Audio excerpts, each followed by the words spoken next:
Hello! Review tayo ng math.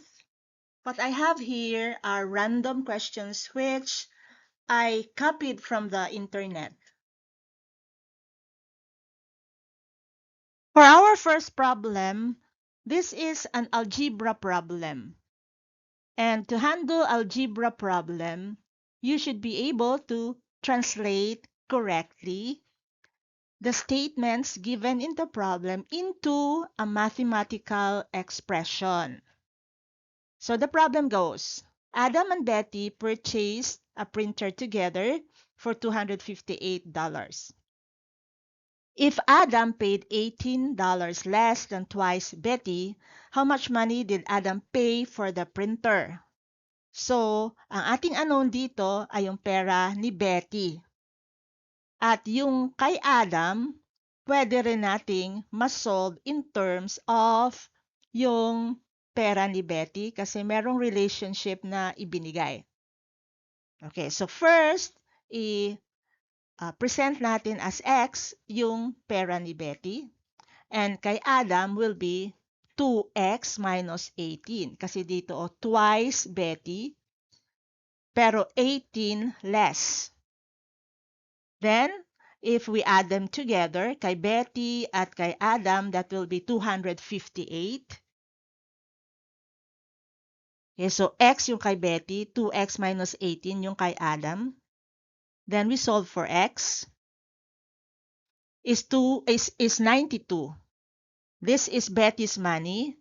And since you are asked about Adam's money, then Adam's money is 166.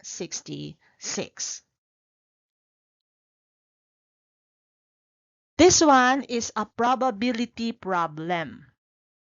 So it goes, one card is drawn at random from a deck of 100 cards numbered 1 to 100, meaning 1, 2, 3, 4, 5 hanggang 100. What is the probability that the card is divisible by 5? So ano yung mga numbers within 1 to 100 na divisible by 5? Ito yon, 5, 10, 15, 20, 25, 30, 35, and so on. So if you count them all, that will be 20 numbers. Okay? Paano ko natin nalaman na 20? It's simply 100 divided by 5 will give you 20. So 20 out of 100.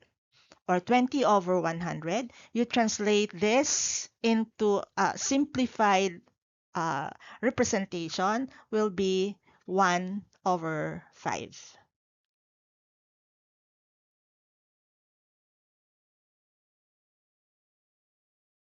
Okay, this one is an exponent problem. Find the value of x. So you are given 3 to the power x plus 1 minus 5 is 22. Okay, so you transfer 5 to the other side of the equation. So this one will become 27. Okay, iisipin natin. This is a power or exponent problem. Ano ba yung may mga power na number? So yan yung square, cube, etc. Okay, so isip tayo. 3 times 3 will give you 9. Okay, hindi pa yan 27. 3 times 3 times, simple lang to. Okay, you should be familiar with your square and your cube expression or values. Okay, so since you are asked for what is x, then x will be 2.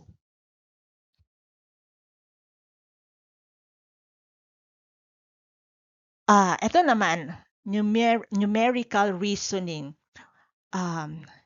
Ito kasi, meron akong nakikitang clue. What's the difference between the square root of 50 and the square root of 54? Pag tiningnan mo ang choices, it looks like nag-a-appear yung 6, 6, 6, 6. It looks like etong dalawang ito ay may relationship sa 6. Isipin ko na ano bang meron sa 6 na in relation to these two. So, ang una kong naisip, since square root yan, as a number na squared and 6 ang naisip ko.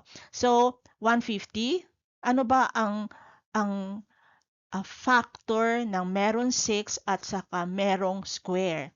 25. 25 times 6 will be 150. At ito naman, 9 times 6 is 54. Okay. So, ilabas natin yung factor nito, square root of 25. Kung ilabas natin yan, magiging 5 yan sa labas. So, ang matitira dito will be 5 square root of 6. And eto naman, this will be 3 square root of 6. Okay, you are asked for the difference. So, the difference will be, ito lang yung isa-subtract mo. 5 minus 3 square root of 6. So, meron ba to sa ating choices? Ayun o, 2 square root of 6. Okay. Pag minsan, yung choices magbibigay sa atin ng clue kung paano natin i-handle yung problem.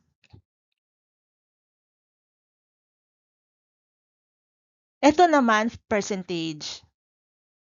Okay, what percent of 16 is 40? Mag-review muna tayo. Kapag base 10, okay, at ang tinanong is, what percent of 10? Okay? So, imbis na 16, 10 mo na ginamit ko para madaling tingnan. What percent of 10 is 5? Since 5 is kalahati ng 10, that will be 50%.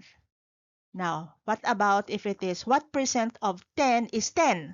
So that will be 100%. Now, kung higit sa 10, like 15, what percent of 10 is 15? So higit sa 100%. So that will be 150%. Okay, balik tayo dito. Dito hindi na natin kailangang i-compute sa problem na to. Okay, sa ating mga choices, okay, what percent of 16 is 40? Since 40 is very, very much bigger than 16, expect the answer to be more than 100%. So, dito sa mga choices, kahit hindi ka na mag-compute, isa lang naman ang choice na 250%. Okay, so titingnan mo, pag minsan, obvious doon sa mga choices ng answer. Kaya dito, obvious na obvious yung, yung correct answer kahit hindi ka na mag-compute.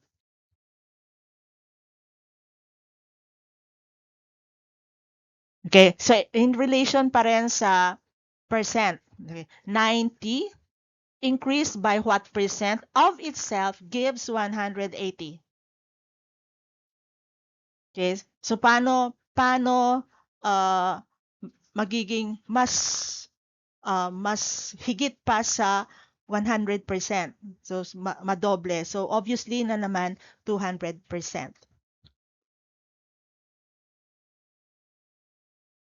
This one is a power problem. So kailangan familiar tayo sa values ng ating power. Kunyari, 2 times 2, 4 times 2, 8 times 2, 16. Yung mga power, 3 times 3 times 3, and so on. Dapat familiar tayo dyan. Okay, so una muna nating isipin, pagka ganitong power, dapat familiar tayo sa relationship ng ating power. 2 times 2 times 2, and so on. Okay, 2 and 8, obviously, your power here should be 3, meaning 2 times 2 times 2 is equal to 8.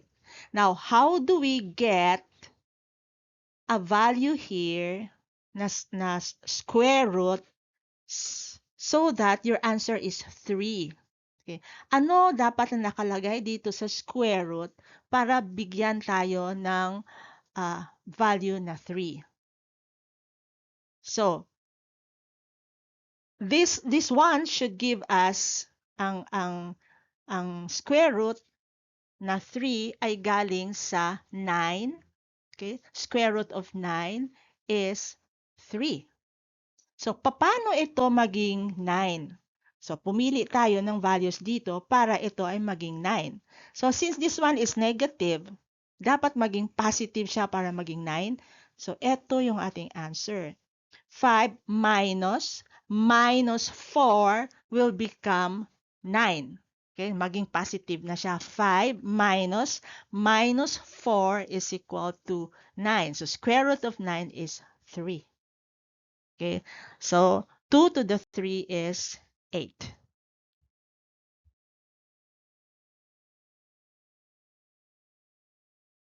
Okay, numerical reasoning. Dito, madali ding tingnan. Okay, 0.1 to, okay, so this is, you have to be familiar that 30% is equivalent to 0.3. 1/2 is equivalent to 0.5. 0.7, 90 is equivalent to 0.9. So, ano lang ba ang susunod dito? Okay, take note, 0.1, may pagitan, lumaktaw sa 0.2 sa 0.3. Lumaktaw sa 0.4, this is 0.5. Lumaktaw sa 0.6, this is 0.7. Lumaktaw sa 0.8, this is 0.9. So, laktawan natin ang 1. Sunod sa 0.9 is 1. Then, yun yung laktaw. Then, ang value dito will be, okay, so ano dito? Ang 1.1. Diba ito? 1.1. This is equivalent to 1.1.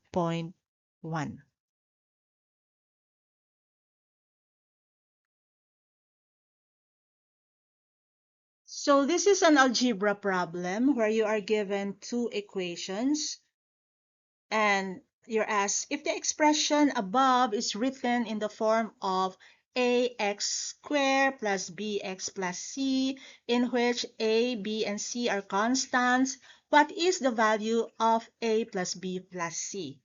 Etong dalawang expression na to, pwede mo tong masolve mentally.